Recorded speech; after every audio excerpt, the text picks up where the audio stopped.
Hello' everyone, কি খবৰ আপোনালোকৰ? ভালনে সকলোৰে? এইটো দেখিছেনে এটা তৰা পিঠা। এইটো কিছুমানে ভাপত দিয়া পিঠা বুলিও কয়।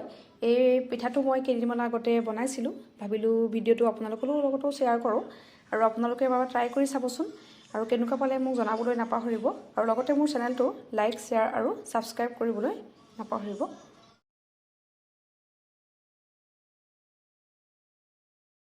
মই বনাবলৈ লোৱা পিঠাবিধৰ কাৰণে লাগিব অলপমান পিঠাগুড়ি, এয়া হৈছে অলপমান গুড়, এইখিনি মই সৰু সৰুকৈ কাটি ল'লোঁ। এইটো হৈছে অন্নপূৰ্ণ ঘিউ আৰু এইটো হৈছে বেকিং ছ'ডা আৰু এয়া হৈছে এই পাতটো হৈছে তৰা পাত। এইটো চাগে সকলোৱে চিনিয়ে পায়।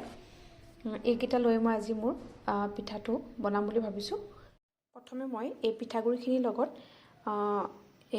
যিখিনি মই কাটি থৈছিলোঁ সৰু সৰুকৈ গুড়খিনি মিক্স কৰি দিম।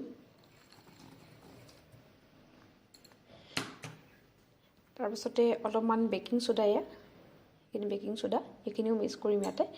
আৰু এয়া হৈছে এচামুচ ঘিউ। এই তিনিওটাই মই প্ৰথমে ভালদৰে মিক্স কৰি ল'ম ইয়াত। এইখিনি ভালকৈ মিক্স কৰাৰ পাছত ইয়াত মই এতিয়া অলপমান পানী দিম। পানী দি মই আকৌ ভালদৰে মিহলাই ল'ম।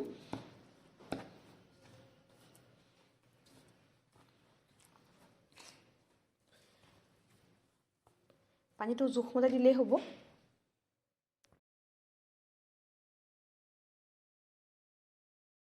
দেখিছেনে এইখিনি কিমান ধুনীয়াকৈ মিক্স হৈ গ'ল। আৰু এইখিনি মই এতিয়া তৰা পাতত লৈ পেলাই বান্ধিম আৰু মিঠাটো আপোনালোকে জোখমতে দি ল'ব।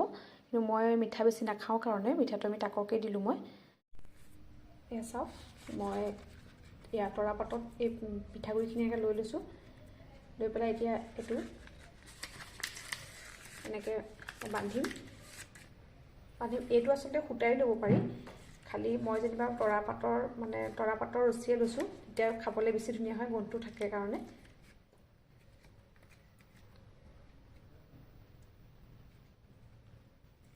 এয়া চাওক, মই পানীখিনি অলপকৈ উতলোতে এতিয়া মই ইয়াৰ ওপৰত যিখিনি বনাই থৈছিলোঁ এই পিঠাখিনি দি দিম এটা এটাকৈ।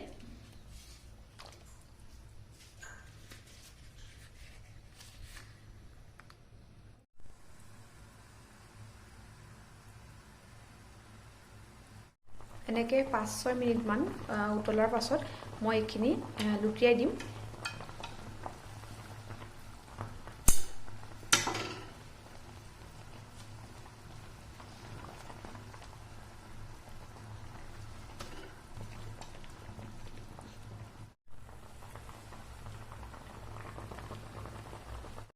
গোটেইখিনি ভালদৰে লুটিওৱাৰ পাছত আকৌ মই 5 মিনিটমান সময় এনেকৈ উতলিবলৈ দিম। তাৰ পাছতে মোৰ পিঠাটো খাব পৰা হৈ যাব আৰু